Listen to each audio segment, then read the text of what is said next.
Let us look at the apparent entry into politics by, of course, he had entered a long time ago, Matiang'i, but his entry into politics through Jubilee, it means a lot to everybody, especially Mr. Rigathi Gachagua. This one comes around with changing political environments in Murima, with special emphasis on the apparent endorsement of Dr. Matiang'i by both Uhuru Muigai Kenyatta and Jubilee Party. Jubilee Party is a national party. Of course, one would even say DCP is a national party, but if you hear the utterances of Mr. Rigathi Gachagua, he wants Jubilee, not Jubilee, the DCP to be the ruling party in Murima. Apparently, his acceptance of people like Kina Malala and so on is premised on the belief, not the belief, but the qualification that if you have a party that has no, is it 24? You must have, out of 47, you must have branches in 24 areas. So in other areas outside Murima, it is obvious that he intends those one to be, to assist the party in fulfilling the legal requirement of a national political party. I have already talked about the recent de-escalation of chances of Mr. Regardless, especially after he came back from the trip in the USA. When he was in the USA, it was announced that we are going to have by-elections. And apparently, he said that when he came back, it was as if he's steering of the united opposition in general and steering of DCP in particular. That was his target. The opposition was more united during and before his US trip. Right now, things fall apart. He claims to be listening to the ground. I'd request him to cease listening to the ground and listen to the people. You know, the ground will vibrate. You don't know whether it is, I don't know, you'll never know whether it is an elephant or a rhino. But listening to people, you will know what is happening. But of course, Kikuyu say, henia anyu, ama henia modo wanyu. It is obvious that he pretends to be listening to the people, where in fact he's dictating things to people. When history is written about him, it will be remembered that he is one of the biggest dictators we have ever had. He goes to an extent of, if you come from Murima and you don't agree with him, he controls the people from Murima, especially people with business such as bloggers, people like musicians or anything.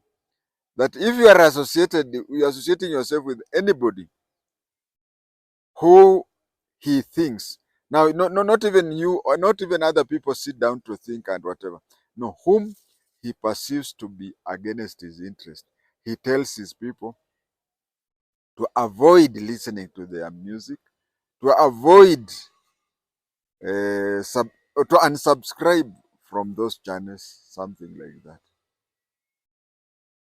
I remember when he was interviewed by Obina at Wamunyoro concerning Matiang'i, he praised him, and there was a way he was talking. I didn't like that talking personally. Anyway, sisi watu wa NIS, we people in the NIS, even when we are asking your question, we a question forms part of, is it 15% of what we are looking for? We look for the body language. Yeah, that one we can work with him. Somebody.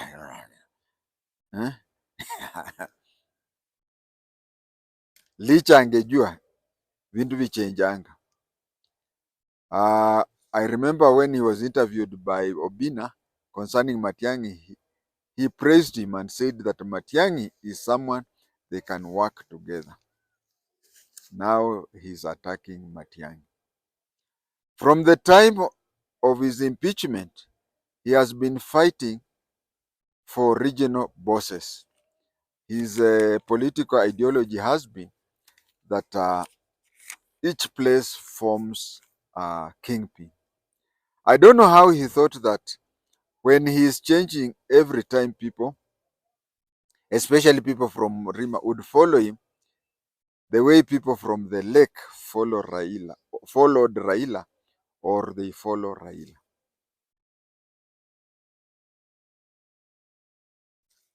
You know, things may not be the way you think. For example, if you're in a vehicle that is rolling, you'll wonder why one moment the sky is above you, the next moment the ground is above you, and so on and so forth. It is not the sky or the ground that is changing or whatever. It is the vehicle that you are in that is changing. So he wants people, especially from Murima or even other areas, to follow their regional kingpins, whereby they will not ask, why is it that a few seconds ago the sky was above us, and then now the ground is above us. You see, if you are held in the seatbelt and the vehicle rolls, you'd think that it is the sky and the ground that is rolling. That is with him. He's rolling and he wants other people to roll with him. The best thing people do is get out of his vehicle. Now let us look at the way people are getting out of his vehicle. Of course, he went to an extent. When he came from the US, he wanted to have candidates, very many of them. I think, I may be wrong, but I think as we are, or at this particular moment, it is only in Malava that he has a candidate. All other places there is no candidate for DCP. And you see political parties, of course, if he wins even one seat, it will be more points than any other place. But through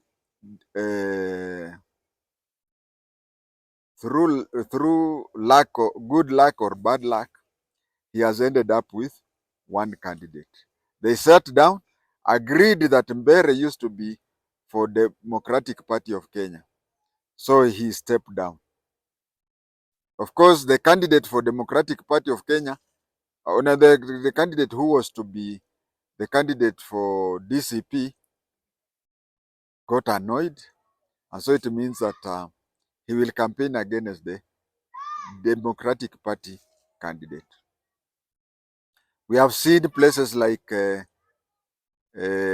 Coast Kilifi, the candidate from Kilifi All of them, they have just gotten out, and I know somebody will tell me, I've seen my cameraman laughing, saying that, but didn't one of the candidates say that? Did one of the candidates say that? Withdraw from State House? Yes, it's true. One of his candidates, but then let us be realistic that he's going to the in the by-election. He's going to the by-election with one candidate. I think it's only one candidate for Malava. But then again in Malava, he's also being fought. He's also being fought in Malava. In that he's being fought in Malava because DAPK feels that DAPK feels that since he's somebody who fights for regional leadership, why is it that he's now going to Malava and not leaving it to DAPK? Another thing that may go on, should he win the Malava seat, should the DCP candidate win in Malava seat, it will be that he is the kingpin of Luhyaland. He will claim to be a kingpin of Luhyaland because he'll say that with Musalia Mudavadi and Wetangula campaigning for UDA candidate, and Eugene Wamalo, he would even tell Eugene Wamalo that if you want something to be called a united opposition, it's nothing like that because I came to your area and beat you up. At the same time, Eugene Wamalo would say that he has contempt for Luhyas. He has contempt for Luhyas because why did he feel that in Mbere he should not contest in Mbere, which is within Murima? He left it for Democratic Party of Kenya. But when it came to Luhyaland, he has gone there. So the war in Malava will be fought on three fronts. But if they would have agreed a united opposition, they would have given the government a hard time and even perhaps taken the seat. But I don't see them taking it. Eddie Kabusieka is a very good candidate, but I don't see him taking the seat given the environment that is there. Let me talk about Malava because it is the only place I think he has a candidate, especially on the parliamentary level. This channel is not there to justify anybody doing anything or whatever. My training in the NIS is that we call it India Romeo or intelligence report. Me, I just give you the intelligence report. Now, when I've given you the intelligence report, it is up to you to conclude whether underhands are being played or anything. Like I've just said that my cameraman reminded me that didn't this DCP candidate withdraw? One of them withdrew from State House. Mine is to say yes, he withdrew in State House to confirm, to verify with you, so that you make a decision. After all, aren't the what do you call, the voters aware of that? But they'll still vote. So mine is to give you the whole truth.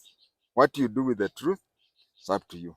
Or it is upon you to say what was done here and what was done there is immoral, is illegal, and so on. That is up to you. Get the facts and make an informed decision. I think that it was after his return from the USA when he started pushing Matiang'i to start a Kisii-based party. His main undoing were two things. On one hand, he does not approve any leader in Murima. he does not approve of any leader in Murima. And on the other hand, he went on castigating leaders of smaller tribes, especially Kisis, where he was saying that when everybody has consolidated his home area, then we will sit on a table. Now, when we sit on the table, it is not a fact of who is good, who is better placed to rule Kenya. It is how many voters are you guaranteeing to bring on the table? Uh, with him expecting to handle, I mean, he would even say, why do you expect somebody with 1 million votes expect me to hand him on a silver platter 7 million voters? He used to say that. Now, let us talk the truth. First of all, Matiang'i is not a politician. Matiang'i is an administrator. He falls under the group of Kina Michuki and so on and so forth. So let us just talk of that.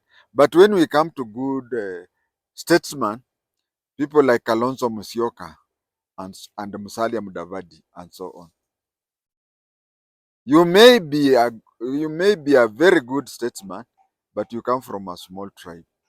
But according to Rigathiism, is that if you come from a community with very few people, then don't expect to be handed over the presidential candidate. You just bring your people. We will give you 2 or 3 cabinet positions. And let me say this thing. You especially when you're going to enter into a coalition with somebody, you may reach somewhere. You may reach somewhere and say that you may write down and say, I'll be given 4 cabinet ministers. But the president will use an excuse like that one of Gen Z, whereby after you have worked for 1 year, he would make a cabinet reshuffle, and that is the end of it. But you see, when you are elected as the president, you have to wait for 5 years. Now let us look at politics from Murima. Let us look at politics from Murima. If things remain as they are, Mr. Regardless may get, let's say, 3 million votes, 3 out of 7. A person like Matiang'i, through Uhuru Muigai's effect, may get 1.5 million. That adds up to 4.5. Then Ndindi Nyoro may get 1. That gets to 5.5. And Ruto may get 1. That is 6.5. This way, Murima would not vote as a block. Something that would really go against Mr. Regardless, because he is really hoping and is really praying for Murima to vote as a block. If things they go the way they are, with Rigathi Gachagua is rich and whatever, very rich. What he gets in a month, some of us will never get it in a lifetime. But the truth of the matter here is, if you compare him to Uhuru Muigai Kenyatta, he's very poor. Another thing is, Uhuru Muigai Kenyatta, the name of the family and his experience, Uhuru has been in politics longer than Rigathi Gachagua. But the important thing is that Murima will not vote as a block. He keeps on saying that Murima will never be misled again. But he has never, ever apologized to Murima people for misleading them. You see, he's the one who told them that he even goes to an extent of saying, you see, a person like Mudavadi and Wetangula came with a written, sisi tulimwamini tu, tulimwamini na. So, if you, by the way, I'm also a Murima person, because from where my mother is buried, a place called Kayava to Amunyori is a walking distance. Nowadays, you can ride. Okay, it's like from, if I'm not wrong, Udhiru to Kawangware, or on a longer scale, maybe Udhiru to Agoreti Corner. So he keeps on saying that Murima will never be misled again. And he's the one who misled Murima, misled Murima to an extent that people like Wetangula and Musalia had to enter into an agreement with Ruto where it was written, but he says, we trusted him, and we even entered with him into an agreement on verbal whatever. Now, if he says that, doesn't he prove that don't you think he should address that issue? Or is like that vehicle that goes round, round, round, and you cannot ask the vehicle, why is it in 1 second I'm seeing the clouds up, and then I'm seeing the ground? He is that like that vehicle where he's rolling and he wants the Murima people to follow him, just like what do we call, the seatbelt holds you as the vehicle rolls. Before the recent general election, it was being said that Murima never votes for a non-Murima person. People used to say that. I think they had even seen the voting pattern in 1992, 1997, 2002, 2007, 2012, 2017, and 2022. The recent general election cleared that, especially with the so-called Thuraku politics. Thuraku, you see the way Safari ant moves, in a line, and they in one direction. So that is how people came out like Thuraku, Safari ants, and went to vote. Toka toka umatene. And who misled them? Mr. Regardless. Now he regards that less and comes and tells people, a good leader is one who misleads you and owns up and then apologizes and then says, can we pick up that? To him, if you come from Murima, you have no capacity to think. You have only to act like the like what we were used to be told when we were in Kiganjo 1983, that kurutu ni chombo cha kazi. Kurutu ni chombo cha kazi. When they tell you go to this direction, don't say, how can I? There is a Kayaba behind me, how can I go? They say, no, no, no, no. You have been ordered to go through that Kayaba. How you do it, I don't know. So just like Kiganjo, they say kurutu ni chombo cha kazi. By the way, if you are a police officer or you are an askari and you hear them saying that, we used to be told that in 1982, 82, 83. Kurutu ni chombo cha kazi.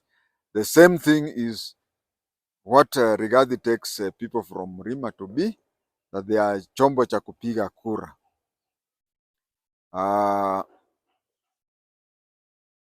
I don't think that Murima people will go back to the former system where they were voting for people from Murima alone. I think that with time they'll have to start reasoning and thinking differently. And even in the whole Kenya, like today, if elections were held today, I'm very sure that the lake would not overwhelmingly, in the place of percentage, it would not have as high percentage as it has been for Raila. He still would lead. Right now, it would get over 80%, but not as much as it is. Things are now changing. Kenyans are now voting based on your political ideology. My last point, I would just ask Gen Z. You wanted to ban the country, whatever you said, and you even told us that you are correcting things that we let Moi to do. Are you registering as voters? Bad leaders are voted in by good voters who don't register to vote and or who do not go to vote on the voters' day. I've said so, and you'll remember me for that. Thank you.